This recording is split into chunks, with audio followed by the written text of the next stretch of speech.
Assalamualaikum warahmatullahi wabarakatuh.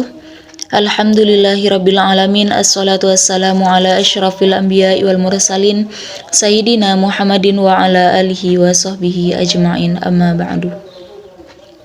Yang terhormat Al-Mukarram Kiai Haji Muhammad Hasan Mutawakil Allah SHMM selaku Ketua Yayasan Pondok Pesantren Zainul Hasan Genggong.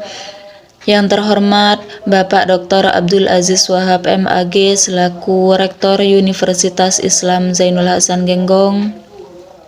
Yang terhormat Bapak Nuntufa SHMM selaku Bapak Dekan Fakultas Ekonomi dan Bisnis Islam.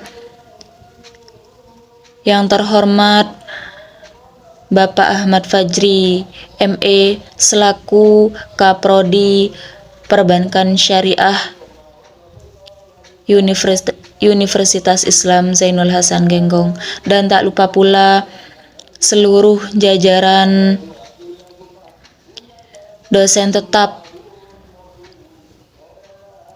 Fakultas Ekonomi dan Bisnis Islam, dan tak lupa pula yang saya sayangi, yang saya banggakan, teman-teman seperjuangan Prodi Perbankan Syariah. Di sini saya sedikit menjelaskan mengenai materi metode penelitian kualitatif.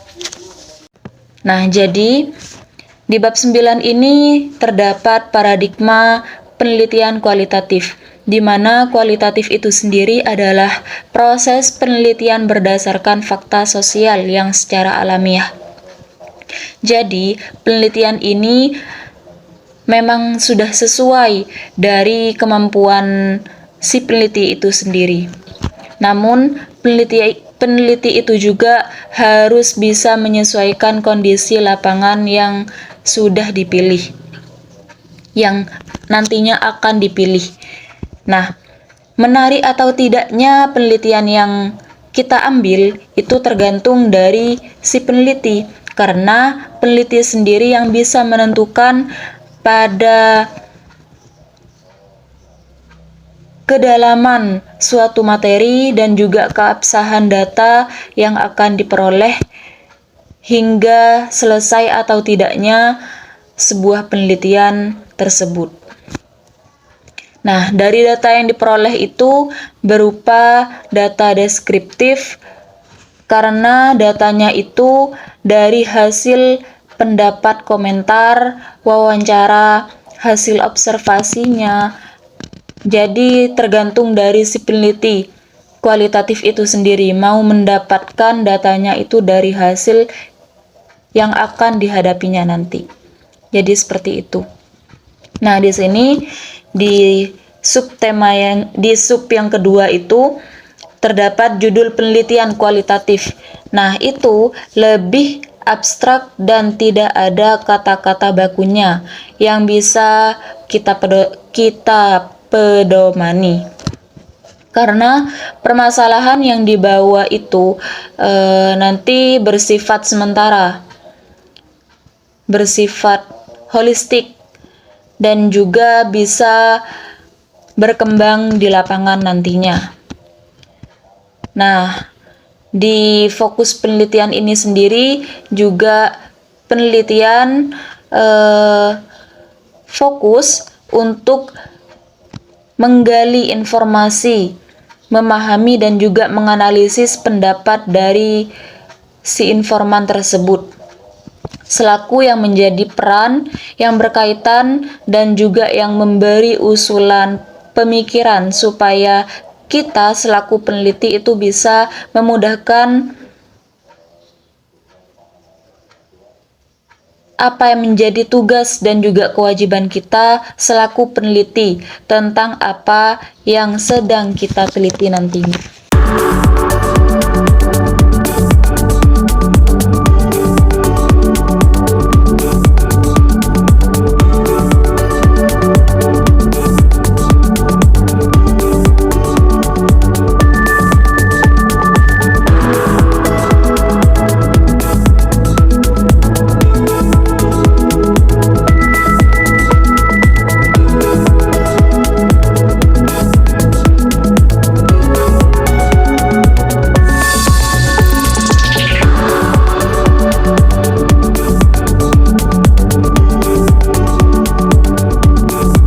ada teknik pengumpulan data kualitatif, di mana pengumpulan datanya itu dilakukan secara alamiah ya, tidak dibuat-buat dan juga apa adanya, bukan berupa hayalan, tapi sesuai dengan faktanya.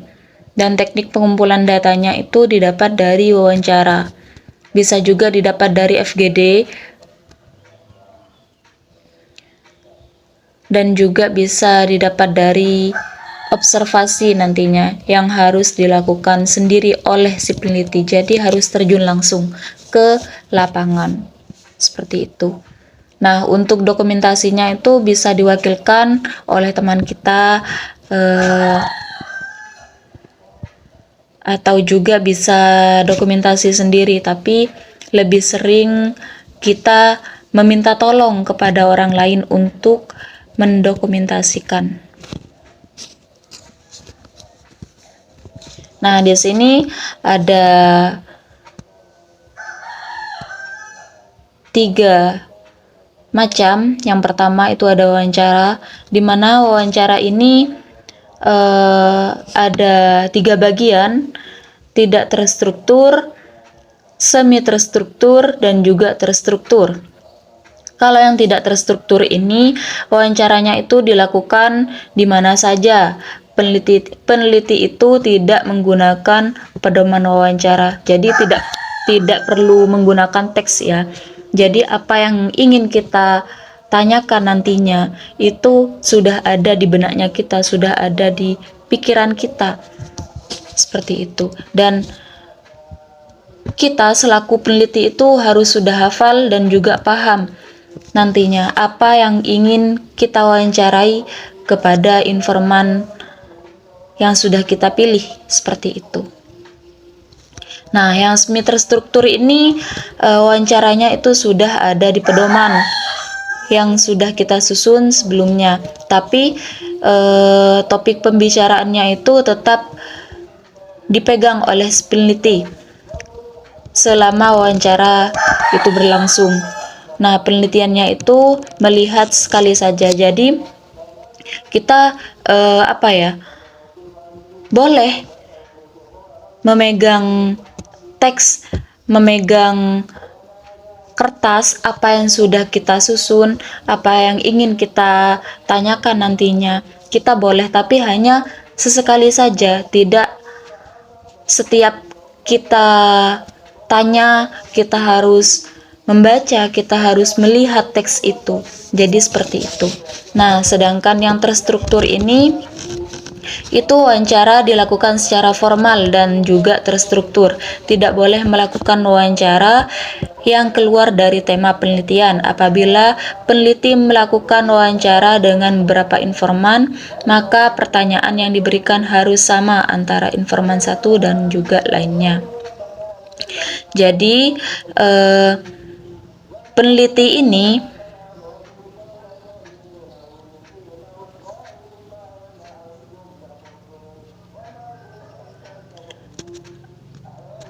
dilakukan secara formal, secara resmi. Jadi seperti itu. Jadi si peneliti ini tidak boleh keluar dari dari tema yang sudah kita angkat. Jadi seperti itu. Nah, jika peneliti ini mempunyai beberapa informan, maka dari informan satu dan juga informan lainnya itu kita harus menanyakan dengan hal yang sama. Nah, tujuannya itu biar kita itu bisa membedakan mana hasil yang lebih valid nantinya. Jadi seperti itu. Nah, yang kedua itu ada FGD. FGD ini diskusi kelompok yang membahas tentang topik permasalahan dengan dipandu oleh moderator biasanya. Nah, tapi FGD ini jarang digunakan, seperti itu. Nah, yang ketiga itu ada observasi. Nah, observasi ini peneliti itu akan datang langsung, akan terjun langsung nantinya, dan juga melihat dan merasakan apa yang terjadi di lapangan itu sendiri. Jadi kita itu bisa lihat langsung dan juga bisa merasakan apa yang terjadi di sana, seperti itu. Nah, teknik ini sangat bagus karena dapat menggabungkan antara teknik wawancara dengan dokumentasi serta mengkonfirmasi kebenarannya itu seperti apa. Observasi itu ada 3 macam ya teman-teman. Yang pertama ada observasi partisipasi, di mana teknik pengumpulan datanya itu dengan cara si peneliti itu ikut menjadi bagian dari objek penelitian, ikut serta, seperti hal anak magang gitu ya. Itu kan mereka kan ikut serta dalam penelitian itu sendiri, sehingga data yang diperoleh itu merupakan data yang sungguhnya. Nah, yang kedua itu adalah ada observasi terus terang atau bisa juga samar. Nah, peneliti ini harus terus terang menyampaikan apa maksud dan juga tujuan untuk melakukan observasi. Kalau cara yang samar itu peneliti tidak memberitahu apa objek penelitian.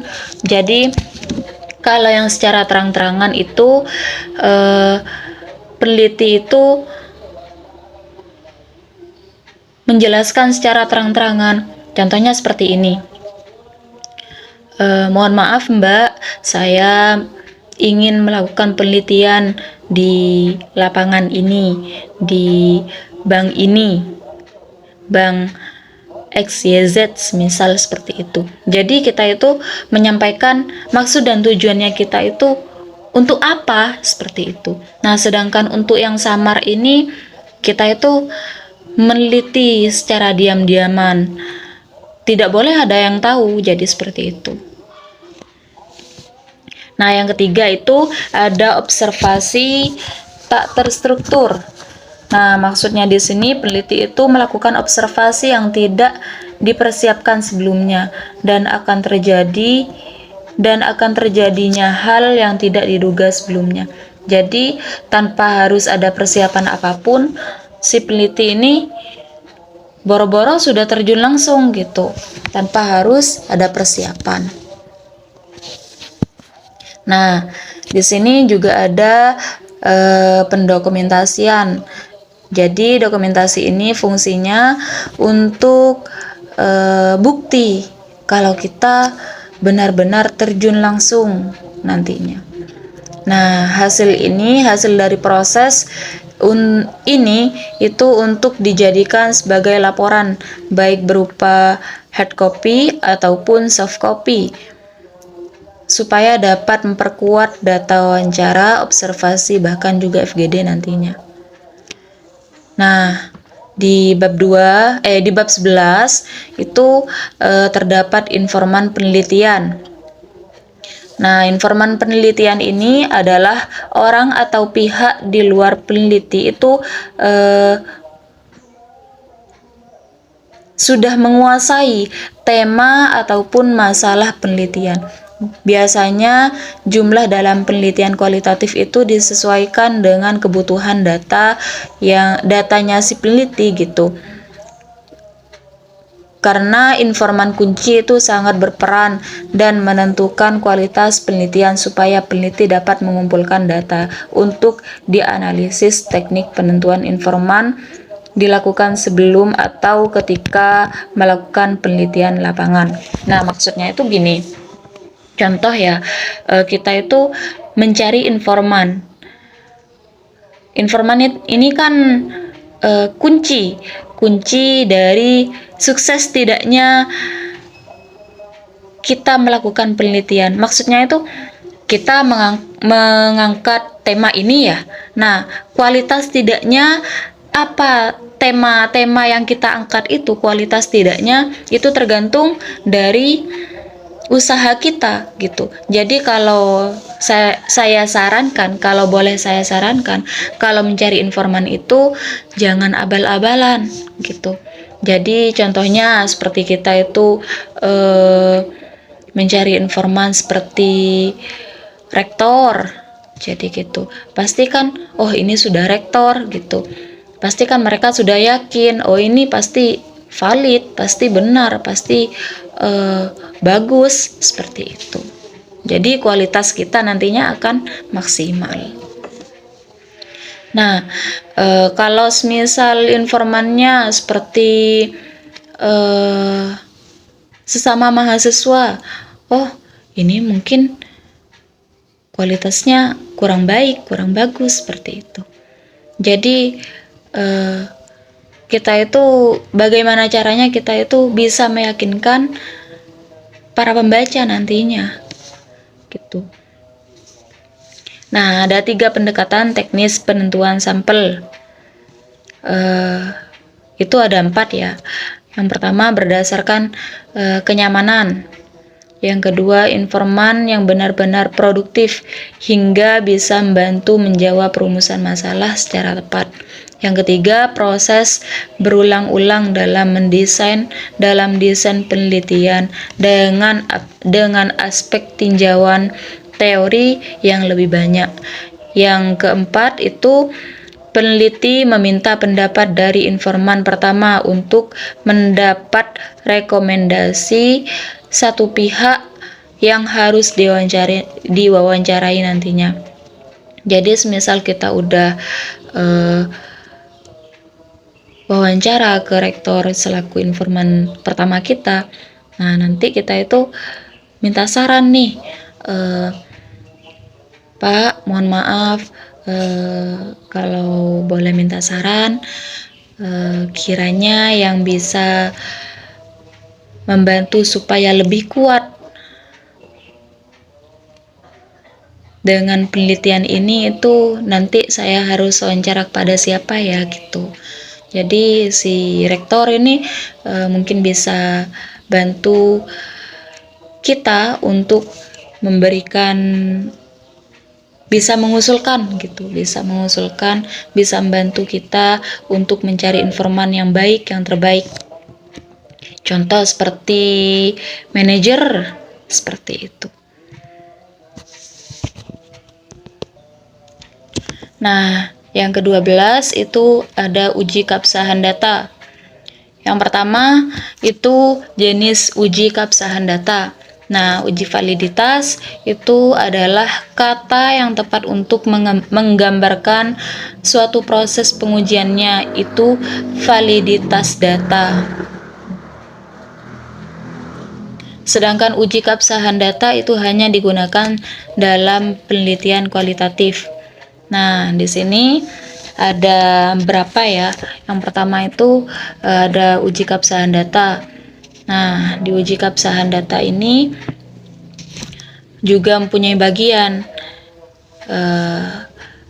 Yang A itu uji kredibilitas, di mana tujuannya di sini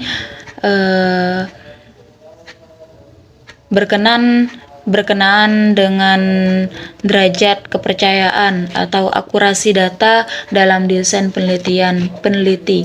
Itu harus juga menjelaskan tentang cara atau metode yang membuat peneliti yakin bahwa data tersebut dipilih dan layak untuk menjadi data penelitian.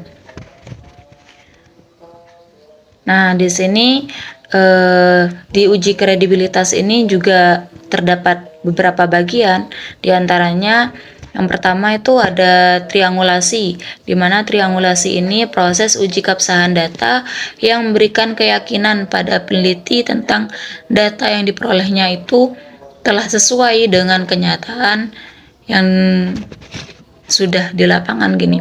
Jadi sesuai gitu. Antara data dan juga kenyataan yang sebenarnya. Nah, triangulasi ini Ada 5 macam. Yang pertama itu ada triangulasi sumber, yang B itu triangulasi metode, yang C triangulasi teori, ada juga triangulasi antar peneliti, dan juga yang terakhir triangulasi waktu. Jadi seperti itu. Nah, di waktu ini juga ada beberapa bagian. Yang pertama itu ada member check. Nah, member check ini proses uji keabsahan datanya itu dengan cara mengonfirmasi data pada pemberi data, di mana tujuannya itu untuk menguji kebenaran kepada pemberi data tersebut. Nah, perbedaan antara triangulasi dan juga member check ini, kalau yang triangulasi itu triangulasi sumber itu dilakukan pada saat pengumpulan data. Nah, sedangkan member check ini pada saat data sudah diperoleh secara keseluruhan dan peneliti itu tinggal melakukan konfirmasi akhirnya saja. Jadi seperti itu. Nah, yang kedua ada perpanjangan pengamatan, di mana maksudnya itu peneliti akan selalu berinteraksi dengan subjek penelitian, bahkan bisa menjadi bagian dari anggota masyarakat tersebut. Contohnya seperti magang, ya, seperti praktek kerja lapangan, seperti itu. Nah, yang ketiga itu ada peningkatan ketekunan, di mana dengan meningkatkan pengamatan atau observasi atau wawancara dengan cermat dan juga terus-menerus sampai data tersebut tidak ada yang berubah dari waktu ke waktu. Jadi sudah fix itu. Nah, selanjutnya itu ada diskusi dengan teman sejawat. Jadi kita itu harus lebih ditekankan pada proses untuk mencari dan juga mengkonfirmasi berbagai hal, baik terkait dengan data penelitian yang telah diperoleh, yang akan dibangun oleh peneliti berdasarkan hasil penelitian nantinya. Nah, yang terakhir itu ada analisis kasus negatif, di mana di sini itu maksudnya bertentangan dengan topik yang sedang dilakukan oleh peneliti. Jadi, kalau kita itu menganalisis itu pasti kan ada kasus negatifnya, tidak semuanya itu positif, seperti itu. Nah, yang kedua itu ada uji keteralihan. Nah, maksudnya di sini bisa diterapkan hasil penelitian pada populasi di mana sampel itu diambil nantinya. Nah, oleh karena itu, tugas ini membuat dan juga menyusun laporan penelitian yang mudah dan juga yang mudah untuk kita pahami, untuk dipahami oleh peneliti lainnya. Jadi seperti itu. Karena semakin mudah dipahami sebuah laporan penelitian kualitatif, maka semakin baik juga nilai uji keteralihan sebuah laporan tersebut. Yang nomor 3 itu ada uji audibility, di mana maksudnya di sini penelitian kualitatif itu yang baik itu apabila telah diaudit oleh pihak lain. Dan yang terakhir itu ada uji confirmability atau objektivitas, di mana dilakukan dengan meminta pendapat dari para pakar atau para peneliti yang sudah pernah melakukan topik penelitian yang sama seperti kita. Nah, yang bab ke-13 maksudnya itu tentang uji teknik analisis data, di mana teknik analisis data ini mempunyai 2 bagian. Yang pertama, analisis data selama di lapangan itu menurutnya Miles dan juga Huberman itu ada 4 bagian, ada 4 macam. Yang pertama ada pengumpulan data. Yang kedua ada reduksi data. Yang ketiga ada data display. Maksudnya data display ini menampilkan data-data hasil dari data reduksinya.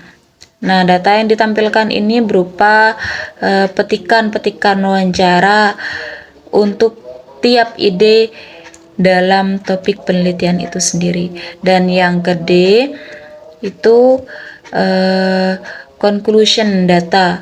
Maksudnya itu peneliti itu sudah mulai menyampaikan hasil penelitiannya dalam bentuk uraian atau bentuk narasinya, seperti itu. Nah, yang kedua itu analisis data penelitian studi kasus menurut Robert Kain pada tahun 1989. Nah, ini ada 4 macam. Yang pertama, yang A itu pengumpulan kategori. Jadi peneliti itu harus mencari suatu kumpulan dari contoh-contoh data, seperti kita mencari di akses internet, seperti itu. Nah, yang B itu interpretasi langsung. Nah, jadi peneliti itu studi kasusnya melihat pada satu contoh serta menarik makna darinya tanpa harus mencari banyak contoh. Jadi satu contoh aja sudah cukup ya. Nah, yang C itu peneliti itu membentuk pola dan mencari kesepadanan antara 2 atau lebih kategori. Yang D, yang terakhir, itu ada generalisasi naturalistik, di mana melalui analisis data, di mana generalisasi naturalistik ini melalui analisis data. Nah, generalisasi ini itu diambil melalui orang-orang yang dapat belajar dari suatu kasus. Maksudnya itu dari mereka sendiri atau menerapkannya pada sebuah populasi itu sendiri. Sekian terima kasih. Kurang lebihnya saya mohon maaf. Wassalamualaikum warahmatullahi wabarakatuh.